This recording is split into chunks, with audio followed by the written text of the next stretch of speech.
The Tom Woods Show, episode 1695.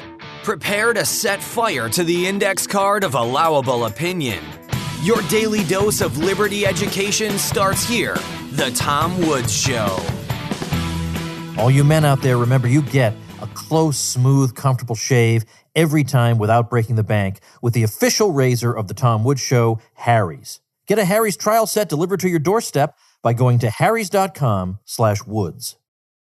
Hey everybody, Tom Woods here. I am joined today by Jonathan Newman, who is the last person on the faculty to be interviewed on the Tom Woods Show. He's the only person I have not yet gotten around to, and I am so glad because I am a completionist, and I'm not going to let people escape the Mises Institute without being interviewed on the Tom Woods Show.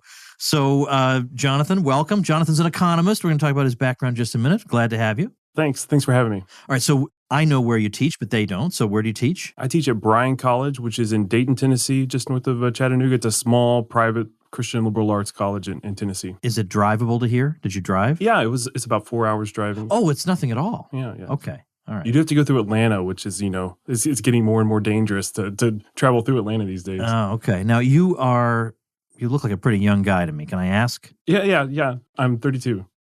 Oh, my gosh. I suppose biologically I could be your father, just not very likely. Let's just put it that way, but not be very likely. All right, so a youngish guy. How long have you been teaching?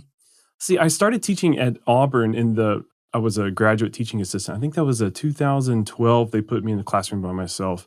And so ever since then, so it's 8 years now. Jeez, man.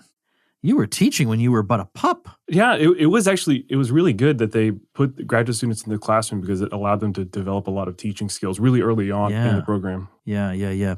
I didn't do much of that when I was in grad school because I wasn't really going out of my way to get positions as a teaching assistant because I had other jobs. I was working for a magazine and that was paying the bills much better. And also I thought, I'm in history. I mean, what skill does it take to teach history? It's not like people are sitting in the audience, I don't get it. What is there to get? This war happened. Shut up. Whereas with math or economics, it requires detailed explanation. You have to learn how to explain things in ways that aren't confusing for the general public. So I didn't think it really mattered. And then I went on the job market and they all want to know what my teaching experience had been. I thought, but I worked on this magazine. Doesn't that matter? Isn't that impressive? So you obviously definitely did it the right way. So is this one of these colleges with a heavy teaching load? Oh yeah, it's a 4-4 teaching load, and I usually take on some extra classes in the summer. But that's what I prefer. I prefer emphasizing teaching over research. I still try to do some research and some writing when the time permits, but I really thrive in the classroom. And my favorite part about teaching is the aha moment that you get from a student where they've been explained something many times before by somebody else, and then you figure out the way to express that idea in some way that it just clicks. Right. Yeah. I love that. That's a very satisfying. I mean, that gives me the kind of feeling that a comedian gets when he gets a big round of laughter. That you hit just that spot and it worked out. So just for the sake of the audience who may not know the academic lingo, 4-4 means you teach 4 courses in the fall and 4 courses in the spring. That's right. So at a big research institution, what you'd be shooting for is 2-2, or if you're the department chairman, it might be 2-1 or even 1-1, right? Which is ridiculous when you think about it, right? Yeah. There are lots of professors in very cushy positions, and of course, if you take on administrative duties, then you get an even softer load sometimes, and so they get an even further break from the classroom. So, are you guys doing in-person instruction this fall? We're aiming for it. Everything that I've heard from administration is that they're going to go for in-person instruction with smaller class sizes, and they've changed the schedule up a little bit. But That's the plan. Okay, all right, that's good. Now we're going to transition into some economics. What would be the typical 4 courses that you'd be teaching at any one time? Well, I'm professor of economics and finance, so I also teach some finance classes in the business program at Bryan. But the econ courses that I teach typically are principles of micro, principles of macro. I like to do money and banking when I get a chance, and other electives like history of economic thought. Okay, what's your absolute favorite thing to teach? I really like principles of macro because I like showing the history of thought of macro and comparing the different frameworks that we've discussed here at Mises U this week, like putting the Keynesian model up against the Austrian model and up against the monetarist way of doing things. And students like to I try to turn it into a debate somewhat so that students can try to figure out which framework does a better job of explaining the economy. Okay. So this year you gave a lecture on business cycle theory, Austrian business cycle theory, which is a lecture that's been given for years, or up till last year at least, by the eminent Roger Garrison, who's retired now from Auburn, who wrote Time and Money, which is a treatise on Austrian capital theory, and he's been known for his notorious PowerPoint presentation on Austrian business cycle theory beautiful. and stuff. Yeah. I mean, even complete with sound effects and everything. And I absolutely love that guy. I could never get him to come on the podcast. Every time it would turn to that, somehow he'd change the subject and whatever. But he's a really, really smart and gracious and good guy. So you had some big shoes to fill. Yes, I think in it was 2009 was my first Mises University, and it was Roger Garrison's lecture on Austrian business cycle theory that was sort of my aha moment. I wasn't an econ major in my undergraduate program, but when I came here in 2009 and I saw this lecture by Roger Garrison, I saw the moving graphs and the hilarious jokes in there. It was just beautiful to me, and that's where I decided I'm going to come to Auburn and study economics. This is what I want to do the rest of my life. And so this week has been sort of like a complete circle for me to finally have the chance to give this talk that inspired me to study economics. That is amazing. Did you ever tell him that? I can't remember. That's the sort of thing that somebody in the educational profession wants to know, right? That he did that for you. Well, I took his Principles of Macro class at Auburn, and I was the annoying student that would always bug him after class and like want to walk with him back to his office and ask him questions and all that sort of thing. Yeah. So I was the Roger Garrison fanboy at Auburn. I also took a history of economic thought from him. It was just a pleasure to learn from him. Yeah, I bet. Okay. All right. So now it's true. We were talking about this beforehand. It's true that we've talked about the Austrian theory of the business cycle before, but it's been a while, and people could either use a refresher, or for some new listeners, they could stand to know it, because I really think understanding the business cycle is some of the most important economic knowledge people can have, especially in an age when central banks are more and more unmoored from what even the textbooks teach about what central banks ideally ought to be doing according to their own principles. So I do want to talk about that and make sure at the beginning that everybody understands when we say Austrian, we're talking about a school of thought within economics, so named because its early theorists came from Austria. So we're talking about the school of thought that includes Mises and Hayek and Rothbard, and then earlier on Menger and Böhm-Bawerk and so on. So that is the tradition of thought that is being taught and preserved and built upon here at the Mises University program, which is the program that basically turned me into a member of the Austrian school all the way back in 1993. So this has been going on for a long, long time. Deserves your support, as does everything the Mises Institute does. So how do you, when you have to explain to the general public what the Austrian business cycle theory says, and you don't have all day to explain it, what's your kind of elevator pitch for it? Probably the easiest way to grasp it is to contrast the boom-bust cycle with sustainable economic growth. So sustainable economic growth can only happen by, setting aside resources for production. We have to save first.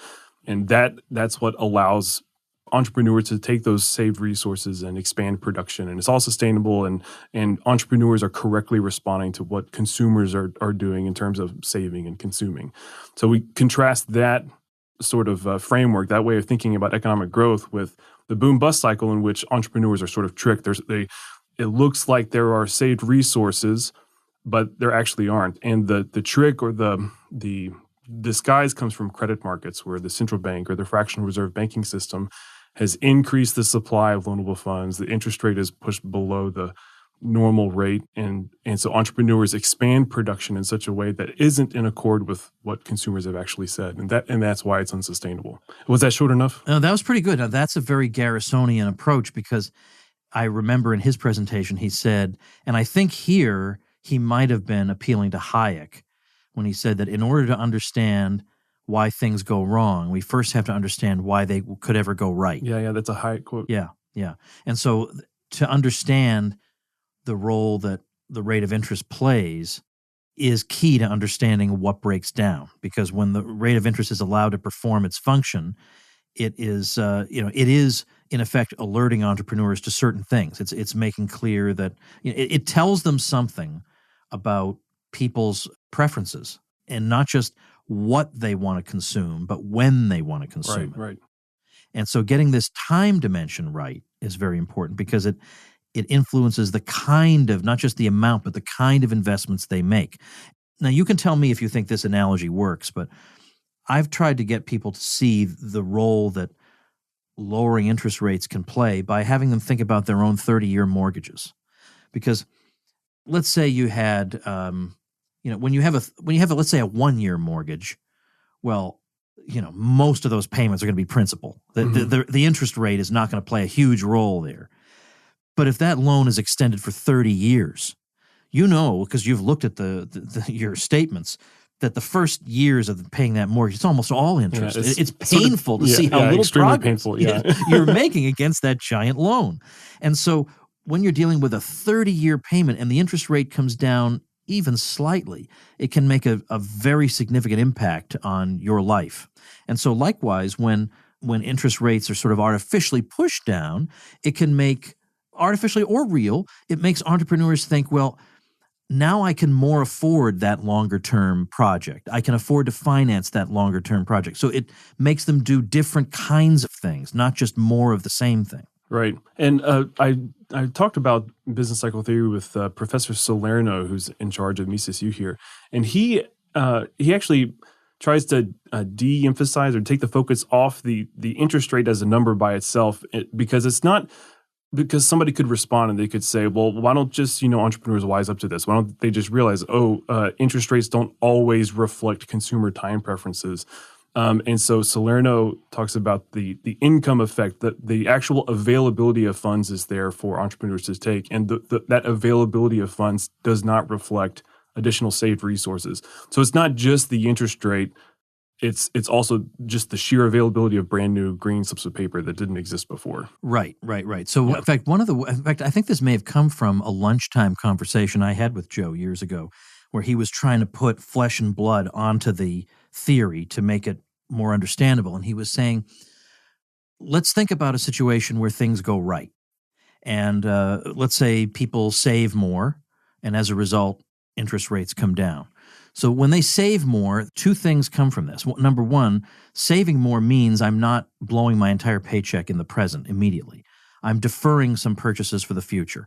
Well, that is the moment for entrepreneurs to plan for the future, to invest for the future. So there's a coordination there. But secondly, the fact that I'm saving means that resources that might be used to cater to immediate consumption are now released to be available for longer-term investment. So trucking services that would have shipped, consumer goods, maybe they're available to ship machine tool parts or something at a higher level of production. So in other words, there's no tug of war with longer-term investment and shorter-term projects having a tug of war over the same resources. The resources naturally flow because from one stage of production to the other, because they're not as needed for immediate consumer use. Whereas when things go wrong, and let's say by things going wrong, I mean you have artificial intervention. You have the Federal Reserve or the fractional reserve banks artificially pushing interest rates low. Well, in that case, I'm not necessarily deferring my purchases. So they're going to get entrepreneurs are going to get the wrong idea. And then secondly, now because I'm not deferring my purchases, you have all these resources that are still dedicated to consumers. And now you've got all this long-term investment going on. They need the resources too, so they're having bidding wars over them. It's discoordination. Now, is there anything wrong with the way I described that? Because I hope not, because that's how I've been explaining it to people for years. No, that's exactly right. So what you've just described is the two key features of the Austrian business cycle theory, or at least the two key features of the boom, which is malinvestment. So entrepreneurs start creating the wrong sorts of capital goods and investing in the wrong lines of production, and also overconsumption, which is probably what you emphasize most in that. So the overconsumption happens when consumers respond to the artificially low interest rates and the increased availability of loans to expand their own consumption. So it's not just the fact that consumers didn't say they want longer term projects or they want consumer goods in the more distant future, is that they've actually increased their consumption. So we actually have a deterioration of the capital structure. The capital structure, by the way, we see in this discussion why the capital structure is so important for the Austrian business cycle theory, because you don't have that in the mainstream. You don't have this view of production taking time and capital being allocated in specific ways so that we get consumption goods at specific times. We in the mainstream view is just, like one big letter K or one big aggregate K, and you miss out on all of that sort of interplay. All right, let's take a quick break. We'll come right back. All right, folks, you guys all know that the official razor of the Tom Woods Show is Harry's, and that all the cool people listening are all using them. Well, think about how much you could save in 1 year by switching to Harry's. Enough for 3 deep dish pizza dinners in Chicago, enough to pay 6 months of your Netflix subscription. I could go on and on. How? Harry's delivers high-quality razor blades as low as $2 each, a fraction of the price of the leading brand, saving you hundreds of dollars over time. I'll tell you what I like about Harry's. I have a beard, it's true, but not on my neck, and the neck is the most sensitive area. And I use my Harry's razor on that most sensitive area, and it comes out looking and feeling great and close every single time. Harry's is a return to the essential, quality, durable blades at a fair price. It's super convenient, with or without a subscription. Blade refills are delivered directly to your door on your schedule. Listeners of my show can redeem their Harry's trial set at harrys.com/woods. You'll get a weighted ergonomic handle for a firm grip, 5-blade razor with a lubricating strip and trimmer blade, rich lathering shave gel with aloe to keep your skin hydrated, and a travel blade cover to keep your razor dry and easy to grab on the go. Go to harrys.com/woods to start shaving and saving today. I've talked to a number of different people who are in one way or another influenced by Austrian economics as investors. Now, that's a different kettle of fish entirely, right? I mean, having a feel for that world is not necessarily something that you get just from studying economics, pure economics. But I've had a guest on, maybe I won't mention his name just because I don't want to complicate it with personalities, but who says that he understands and appreciates and respects the Austrian theory of the business cycle, but he says he thinks it makes Austrians unnecessarily bearish for too much of the time because the central bank is always up to some shenanigans. And so he thinks that a lot of profit opportunities are missed by Austrian-informed investors because they're always waiting for the big crash to come. But there are a lot of great opportunities to be had in the immediate run. So do you, as a pure economics professor, have any instincts about that?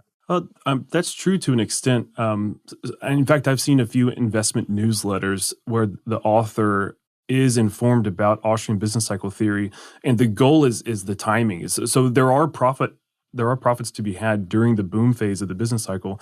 If you understand Austrian business cycle theory, you might be wary, you might be a little bit more cautious than other people, but that doesn't negate the fact that you can earn profit during the boom phase. The trick, however, and it's actually something that economic theory can't provide, is timing. It's knowing exactly when the crash is going to happen.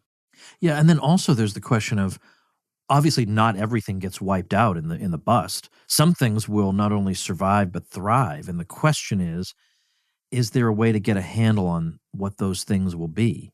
Yeah, it takes a lot of skill, I guess, to be able to have that sort of foresight. It's not something that I would say that I'm specialized in saying or foreseeing. But you're right. So it's not like a total loss when we have the bust. There are certain capital goods, certain industries that are affected more than others. And in fact, there are certain counter-cyclical investment assets and counter-cyclical industries where you might, if you're informed about Austrian business cycle theory and you realize that there's a bust coming, then you might, start putting some of your money in those sorts of investments to prepare. Well, and then too, that type of, maybe one example of that type of product, if we're thinking on the same wavelength, was mentioned here at Mises U earlier this week, namely Spam, the Hormel company, because Spam is a very big recession-style meat because it's inexpensive and it's got a lot. I don't know. It has things to be said for it. I've never so much as considered eating it, but. And then also, because each of these cycles, you see commonalities in it. You see the skeleton of the Austrian business cycle theory present in all of them, but the unique characteristic, there's always some unique characteristic, it seems to be. So obviously with 2008, we had housing, and then a decade before that, we had the dot-com thing.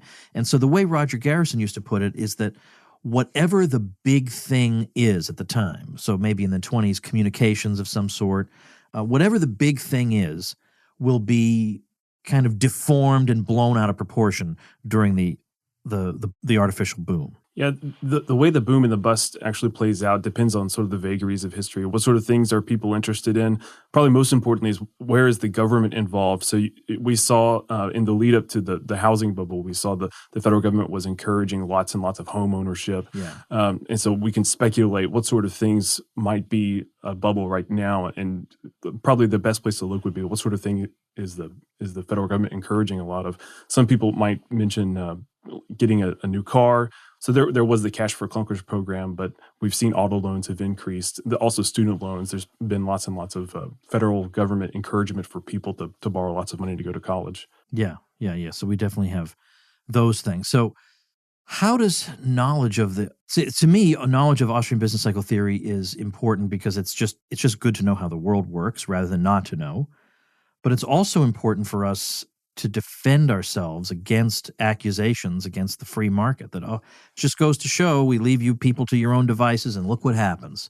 We get this boom-bust cycle, right? Yeah, so a lot of people, they pin the boom-bust cycle and the financial crises on capitalism or the free market. So this thing is so unstable. Obviously, we have a 100% pure free market now, and so anything bad that happens is capitalism's fault. But Austrian business cycle theory, it's very logical, and it shows that there's nothing inherent in the unhampered market economy per se that would give rise to a boom bust cycle or financial crisis. Same with the different sorts of banking systems of full reserve banking versus fractional reserve banking.